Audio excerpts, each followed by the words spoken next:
7. Harás también un altar de madera de acacia de 5 codos de longitud y de 5 codos de anchura. Será cuadrado el altar y su altura de 3 codos. Y le harás cuernos en sus 4 esquinas, los cuernos serán parte del mismo y lo cubrirás de bronce. Harás también sus calderos para recoger la ceniza, y sus paletas, sus tazones, sus garfios y sus braseros. Harás todos sus utensilios de bronce, y le harás un enrejado de bronce de obra de rejilla, y sobre la rejilla harás 4 anillos de bronce a sus 4 esquinas. Y la pondrás dentro del cerco del altar abajo, y llegará la rejilla hasta la mitad del altar. Harás también varas para el altar, varas de madera de acacia, las cuales cubrirás de bronce. Y las varas se meterán por los anillos, y estarán aquellas varas a ambos lados del altar cuando sea llevado. Lo harás hueco de tablas, de la manera que te fue mostrado en el monte, así lo harás. Veamos otra vez la manera en que te fue mostrado, la revelación que recibió Moisés, la revelación que necesitamos en la palabra de Dios. Es importante esa revelación y seguir el modelo que Dios ha establecido. Aquí nos está hablando de el mobiliario o el mueble quizá más importante en el sentido, o al menos el más utilizado. Pues todos eran importantes, ¿no? Pero este era básico, porque este era el más usado. Siempre había un sacrificio. Literalmente era el lugar de la matanza. Siempre había un sacrificio porque siempre había pecado. Entonces siempre había un sacrificio y era el primer mueble que se podía ver para entrar al tabernáculo. El primer mueble era el altar de bronce donde se sacrificaba. Este medía 2.25 metros cuadrados por 1.35 de altura, pero aquí en las medidas originales vemos que dice 5 codos de longitud, 5 codos de anchura y 3 de altura. 5 es número de gracia, 3 de la Trinidad, Dios Padre, Dios Hijo y Dios Espíritu Santo. Entonces vemos la gracia de Dios en este plan que Dios determinó desde antes de la fundación del mundo de enviar a su Hijo a morir por nosotros. Esa es gracia. Entonces, el primer mueble que veías era ese mueble del altar de bronce, que nos habla que solamente es a través de Cristo que podemos tener comunión con Dios. No hay otra forma de acercarnos a Dios si no es a través de Cristo. Vamos a ver Levítico 17, 11.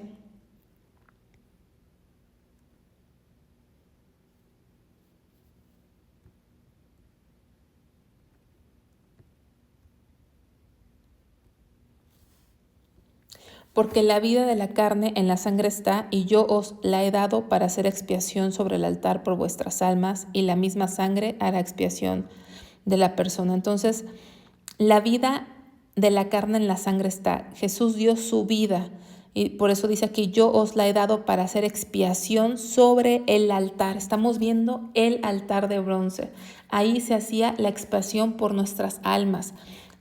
Esa sangre que se derramaba ahí estaba apuntando a la sangre de Cristo que borraría para siempre nuestros pecados. Vamos a Hebreos 10.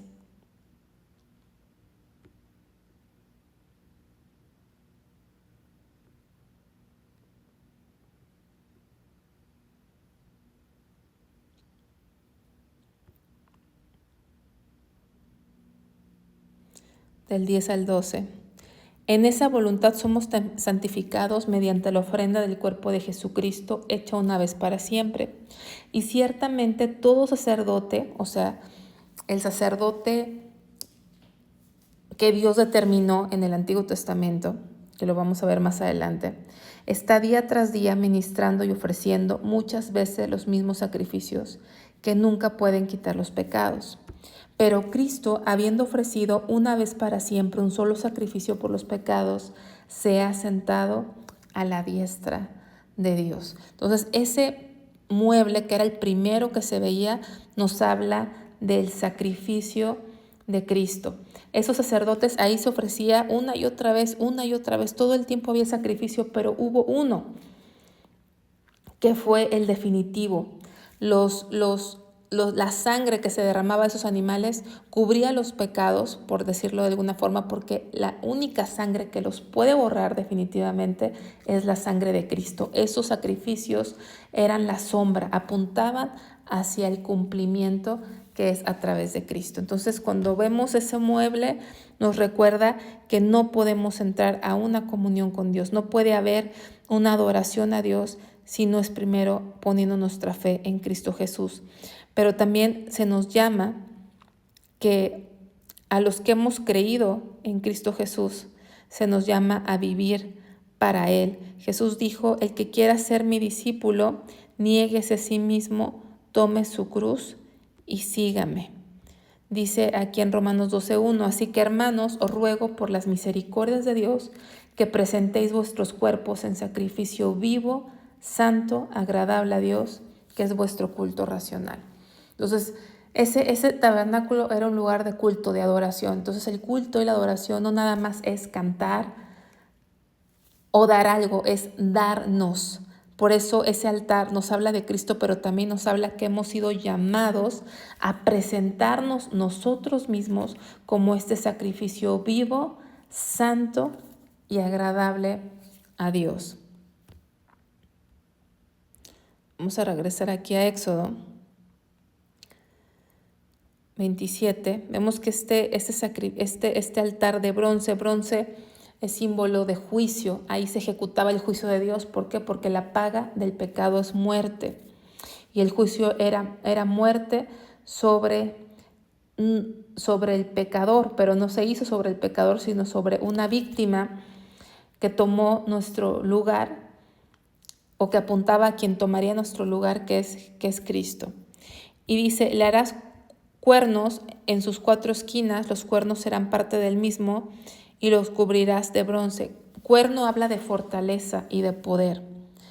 Ahí sobre los cuernos se ataba a las víctimas, se ataba a los animales en eso, según Salmo 118:27, se ataba a las víctimas. Entonces es por eso que los pecadores acudían, ¿no? Acudían al altar y se hacían de los cuernos en busca de refugio, en busca de perdón. Y esos 4 cuernos tienen que ver con los 4 puntos cardinales, norte, sur, este y oeste. De tal manera que la salvación, el sacrificio de Cristo, el mensaje del Evangelio es un mensaje universal que es para todos. Por eso Jesús nos dio el mandato de ir por todo el mundo y predicar el Evangelio. Y vemos que aquí vienen todos los utensilios, los tazones, los garfios, todo lo que se necesitaba para hacer los sacrificios, y había un enrejado de bronce, porque en ese enrejado de bronce había un enrejado de bronce y abajo salía fuego. Entendemos que el primer fuego lo inició Dios, pero era responsabilidad de los sacerdotes mantener ese fuego. Así nosotros, cuando llegamos por primera vez a Cristo, que es lo primero que veíamos al entrar, llegamos a Cristo, Él pone su fuego en nosotros, pero es nuestra responsabilidad que ese fuego continúe. ¿Cómo? Pues en una búsqueda constante de Dios. Tenemos que avivar ese fuego que un día Dios inició en nuestros corazones. Vamos al siguiente, dice, asimismo harás el atrio del tabernáculo. Al lado meridional, al sur, tendrá el atrio cortinas de lino torcido de 100 codos de longitud para un lado. Ese lino torcido nos habla de la justicia de Cristo. Sus 20 columnas y sus 20 basas serán de bronce. Los capiteles de las columnas y sus molduras de plata, que es redención. De la misma manera, al lado del norte, habrá a lo largo cortinas de 100 codos de longitud y sus 20 columnas con sus 20 basas de bronce, los capiteles de sus columnas y sus molduras de plata. El ancho del atrio del lado occidental tendrá cortinas de 50 codos, sus columnas 10 con sus 10 basas. Y en el ancho del atrio por el lado del oriente al este habrá 50 codos. Las cortinas a un lado de la entrada serán de 15 codos, sus columnas 3 con sus 3 basas. Y al otro lado 15 codos de cortinas, sus columnas 3 con sus 3 basas.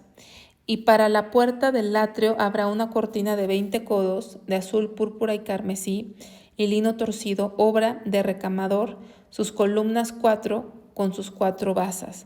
Todas las columnas alrededor del atrio estarán ceñidas de plata, sus capiteles de plata y sus basas de bronce.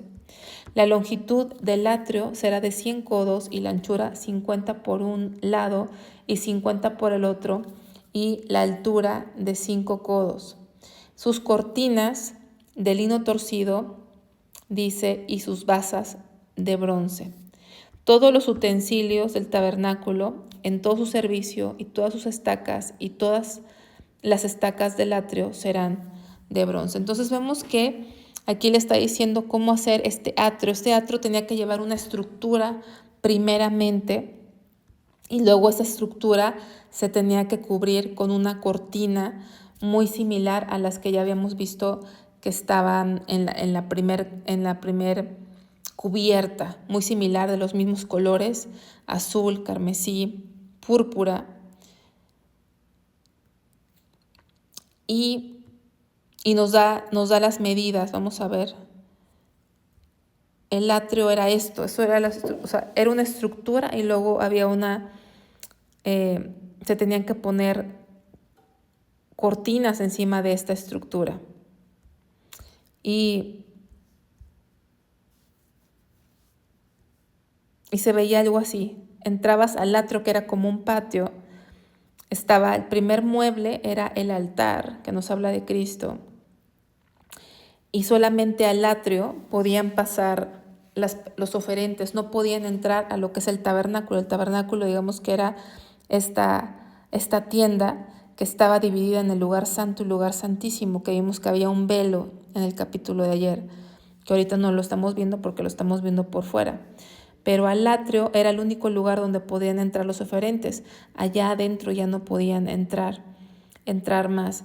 Entonces, por eso el atrio en el Antiguo Testamento es mencionado muy a menudo, con un deseo de poder entrar siquiera al atrio, ¿no? Como dice el Salmo 65, bienaventurado el que tú escogieres y trajeres a ti para que habite en tus atrios. Y hay un salmo muy conocido, el Salmo 84,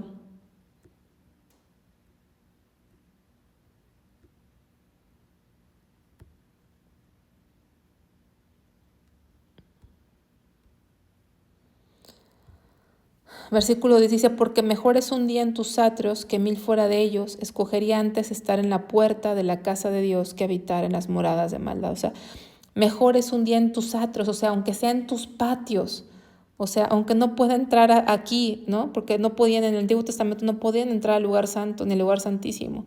Tenían que quedarse en el patio, en los atrios. Pero decía el salmista, prefiero estar ahí, en tus atrios, que lejos de tu casa, que en moradas de maldad. Prefiero estar un día en tus atrios que 1000 fuera de ellos. Y en este Éxodo 27 nos está describiendo la estructura y las cortinas que cubrían este atrio. Y vemos que eran altas, era una estructura alta, de tal manera que nadie podía asomarse a ver qué había dentro. Solamente había una puerta, un acceso, que nos habla de Cristo. Él es la única puerta. Él dijo, yo soy el camino, la verdad y la vida. Dice, la longitud del atrio será de 100 codos y la anchura 50 por un lado y 50 por el otro, y la altura de 5 codos. Sus cortinas de lino torcido y sus basas de bronce. Entonces vemos que 5 codos era más de 2 metros, o sea, era lo suficientemente alto. Nadie podía asomarse, nadie podía ver, sino tenía que entrar por la puerta.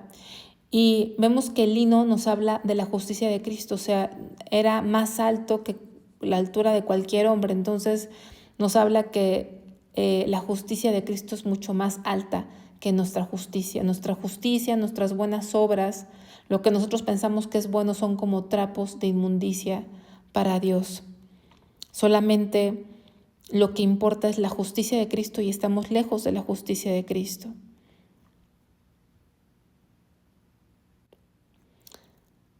Vamos a continuar. Versículo 20 dice: y mandarás a los hijos de Israel que te traigan aceite puro de olivas machacadas para el alumbrado, para hacer arder continuamente las lámparas. En el tabernáculo de reunión, afuera del velo que está delante del testimonio, las pondrá en orden a Aarón y sus hijos para que ardan delante de Jehová desde la tarde hasta la mañana, como estatuto perpetuo de los hijos de Israel por sus generaciones. Recordemos que los días se contaban de tarde a mañana, no de mañana a tarde, para nosotros es un día, sino de tarde a mañana, era como se contabilizaba un día. Vemos que los sacerdotes eran los encargados de encender las lámparas y de tener cuidado de ellas. Ellos eran los encargados. Aquí lo estamos viendo.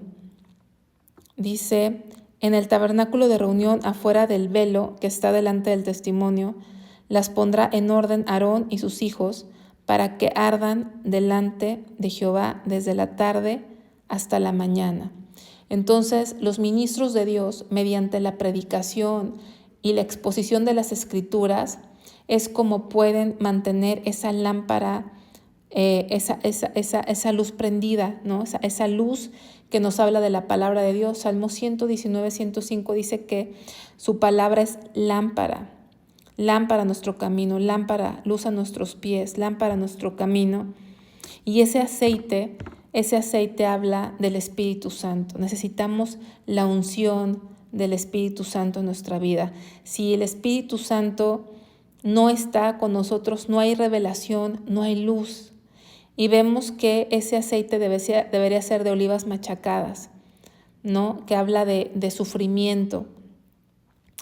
Jesús habla de Cristo. Cristo sufrió, fue aplastado, fue triturado por nosotros.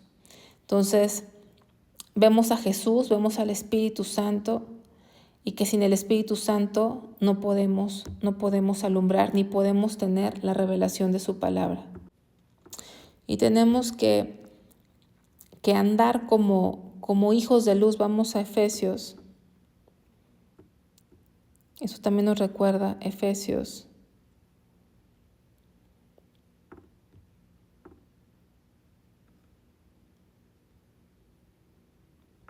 Dice: porque en otro tiempo eras tinieblas, mas ahora sois luz en el Señor, andad como hijos de luz. Tenemos que andar siempre como hijos de luz, todo el tiempo